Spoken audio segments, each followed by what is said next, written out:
Right. So I started the title of this video with why I do not glue puzzles anymore.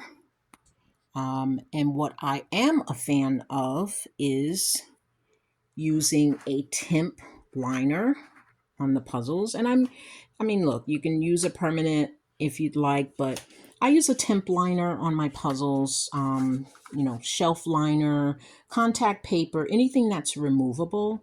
I like the removable because I don't know if by chance you want to take the puzzle apart. Like I've done that. I've done that before. I have temp backed a puzzle and then I want to give that puzzle as a gift, let's say, right? And then I kind of take it apart, put it back in its box, and then I'll, gift it to someone. I have done that before. So I have been using the temp liner for, it's over 10 years now. These particular products are just typical products on the market. Just make sure that they're removable, whatever you're dealing with. And I have another video where I'm using this backing paper. This is a wallpaper. It comes in patterns, but it's pretty thin. There's less, it's not as gummy. And so that's what allows you to, take it off if you want. But I find that, I've had puzzles that are backed with these over 10 years and they're able to come off. And I just use an X-Acto knife very, very carefully, and you can peel them right up. And they do very, very well. This particular one is the Duck brand. I'll put the links in the chat. And these have been extremely successful for me. So like I said, with the gluing, to each his own. I don't do it anymore, and I don't recommend it with the gluing. With glue, let's consider some of the issues that you have to look at and that you really have to consider. With glue, you have to be very, very careful that you're not using too much glue. Sometimes if you use too much glue, you're going to get this situation over time. So as that glue dries, it may come up, it may come and seep up through your interlocking, through your actual puzzles, and you'll see the outlining. That's from using too much glue. Not allowing the glue to dry properly. When you're using glue, you should be gluing multiple layers. So you glue the first time, very, very thin layer, and you should wait.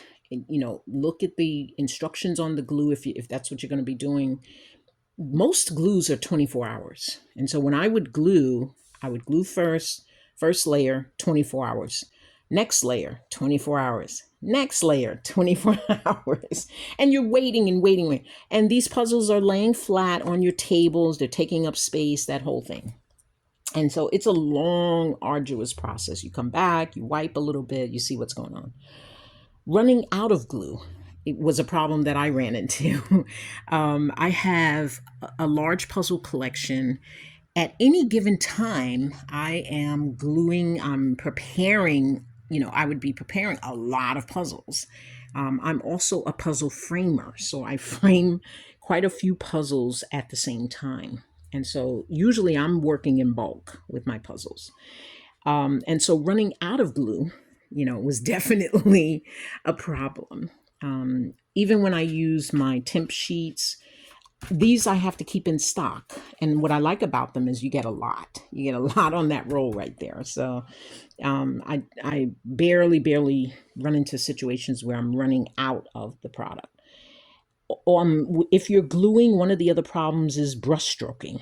Sometimes you'll get, and I've seen this on people's puzzles as well, they glue and they apply it with a brush, and then the actual strokes from the brush come off onto the puzzle, onto the surface of the puzzle. And so that's an issue. Also, it's just too time consuming. What I mentioned before, if you're doing it properly, you're applying and letting it dry, you're applying multiple layers. So I can get bunches and bunches of puzzles. Like I will usually, when I'm backing puzzles, I can spend, part of an afternoon, a couple of hours, maybe 3 hours. I can back easily 15 to 20 puzzles, right? And it's no big deal. I walk away. I know that they're fine. They don't have to dry. I can stack them on each other. It's not a big deal. And so I just love that. I love the freedom of being able to do that with my Tim shelf liner. I would say one of the other big issues with gluing and why I don't glue anymore is on the surface of the puzzle. And I'm going to show you an inset. I'll show you an inset picture here of one of my very, very important Rexray puzzles where the surface of the puzzle was actually discolored from the glue. Remember, glue, puzzles are paper. Glue is really a chemical substance that you're putting on top of that paper. So you never know how it's going to react to that puzzle. And I actually did have some discoloration. It was the worst puzzle for me to have that on because, my Rexrays, as those of you know, I'm a huge Rexray fan, graphic artist out of San Francisco. He died in 2015. Those puzzles are extremely valuable on the market today.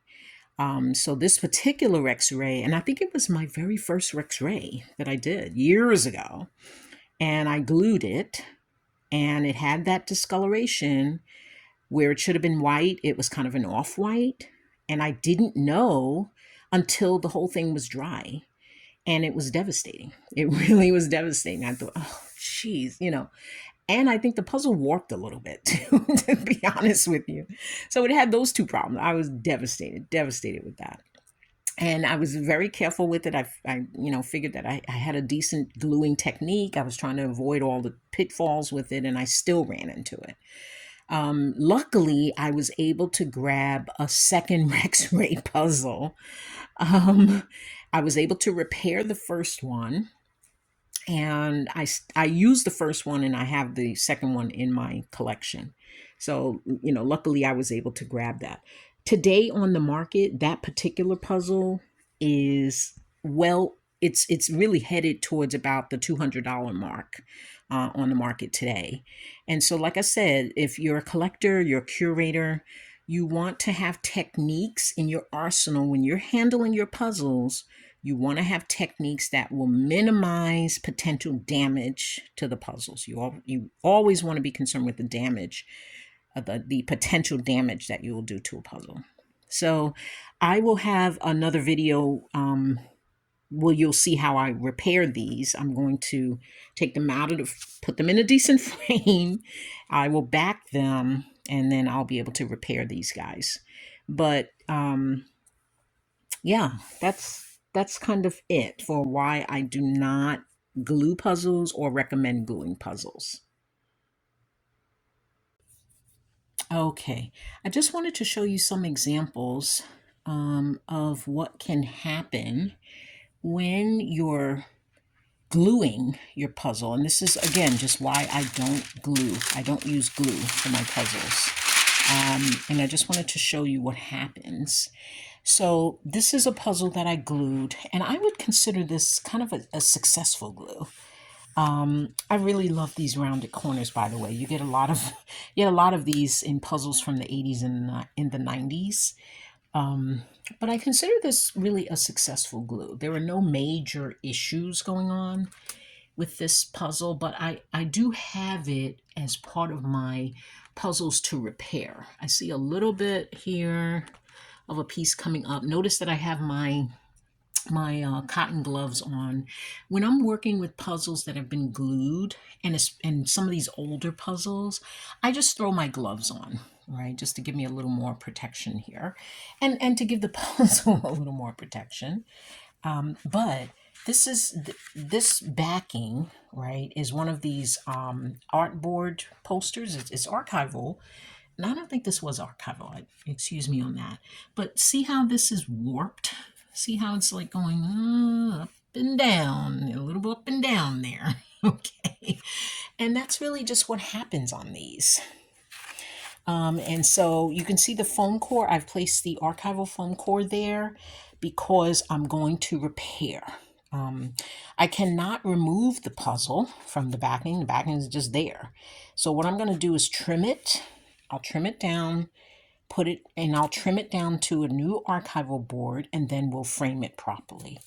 So that's really the best that I can do, you know, with this particular puzzle. But I think it was a pretty good gluing. You know, it was done years ago. Years ago. Now I do have the Glassine. This is an acid-free archival paper. It's kind of in the weight of I feel like it's a little it's a lot thicker than tissue paper, but it's pretty thin. It is pretty thin. It comes on rolls. I'll show you another video on my Glassine paper, but I used Glassine for all of my artwork. It is acid-free and it won't stick to anything. So it's really good to layer your puzzles in between. So here's another example. You know, this is kind of that fine art example. You can see the rounded corners here. It's really cute. I think these were Springboks, if I'm not mistaken. But you can kind of see, I feel like this was pretty successful, but you do see Springbok is notorious for tight interlocking. So you kind of get really nice things here, but I had quite a bit of gapping on this one. You can see the big gaps there, right? So this is over time. These puzzles, like I said, I have a good set of them that I need to repair. Because of my scheduling and all of that, I only get to repair 1 or 2 puzzles a year. I want to step it up, obviously, on that. But these puzzles are quite old. And again, the glue has held up really pretty good, but you can see that warping. You can see the warping that's going on. So let me see if I can simulate, you know, and show you on the camera. You see that warping. See, it's going this way. Okay. And what you can do, let's see if I can come around there. It's a little hard, but actually you can see it in the shadowing, right? You see that warping in the shadowing. What I will do, and see here, see how it lifts up? It should be flat. That should be very flat. And see, as I hold this down flat, you'll see the puzzle starting to come up a little bit there, right? So that's warping. It's warping there. So I will, again, the only thing I can do, I can't remove the puzzle because of the glue. I can trim, and then I have the archival board set up, the archival foam, which will stabilize it. And that's kind of the best that I can do there. Then I have one more to show you. This is an archival tape, by the way. So this is the Glassine that's coming over. And then this one is so cute. You know, notice the rounded edges on this one. It's so cute. This one is not a Springbok, but, you know, again, the 80s and 90s, those puzzles, they had those beautiful rounded edges on them. I just thought they were adorable. This one is by an artist called, her name is Patricia. And she had these kind of ladies, I call them lady portraits. And I have a bunch of lady portrait puzzles and artwork, actually, that I collect.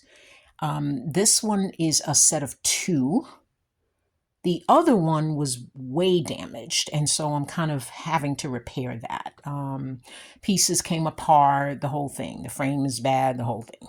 So, and I move with these puzzles. So this particular puzzle, I think, did really, really well in the gluing, right? So you can see a very tight interlocking. There's very little warping on this one, and I just need to trim. Definitely needs a little bit of a trim. Sometimes, you know, if I'm framing and it's something like, this is less than, this looks like about 1/8 of an inch. Sometimes I will let that go. And, you know, my frame will cover it. So I'll have to see how this one does in the frame. I do have a little bit of a piece here that came off. So I'll do a little bit of a repair on that. And then I do have some pieces as well that came off here. And when I found these puzzles, you can see here, there's a little bit more of it here and here. When I found these puzzles, they were just kind of sandwiched in between cardboard. And so, you know, we had the surface of the puzzle, because it had this glue, it was probably a little tacky, right? And then you pull it apart and then it comes off. That the surface of the puzzle actually comes off. So I'm gonna do as best repair I can on this one. Like I said, the warping on this one is pretty minimal, but you can kind of see, you see the wrinkling there? There's a lot of wrinkling right there. And that's what happens. That's what happens when you're gluing. You get these air pockets in there as you're gluing these. But I would say, you know, for the most part, when you're looking at the top of this puzzle, you really can't tell. So these are 3 more that I have to, you know, kind of repair. And of course, I will take you along on that journey to repair these guys. These guys, now these are a little bit worse off. See if I pick this one up. You know, it's gonna, I tell you that this board is just not, I'm exclusively Swan Court now. I really don't even use those cardboard. But again, these were done early on in my puzzling journey. And they were done really before I knew anything about, you know, how to handle puzzles. I just didn't know anything about how to handle these things. And as I learn more and more, you know, those of you who have been on the channel, you know that I am a licensed librarian. You know, I've gone to library school, and I actually have a specialty in archiving. And so archiving deals with preserving things over time. And I've considered my puzzles as just being another another object that I preserve. So I've learned a lot about, you know, paper preservation and repair and things like that. And I continue to learn about that. So I brought my professional life into my puzzling. And I want to share that, you know, with you guys. So the many, many lessons that I've learned over the 30 years, some are really hard and some are really painful. I wanted to really bring that to you so that you're not making the same mistakes and having the same griefs out there. So thank you so much for viewing this video, and I will see you in the next one. This is Angela from State of Puzzling. Happy puzzling, folks. Goodbye for now.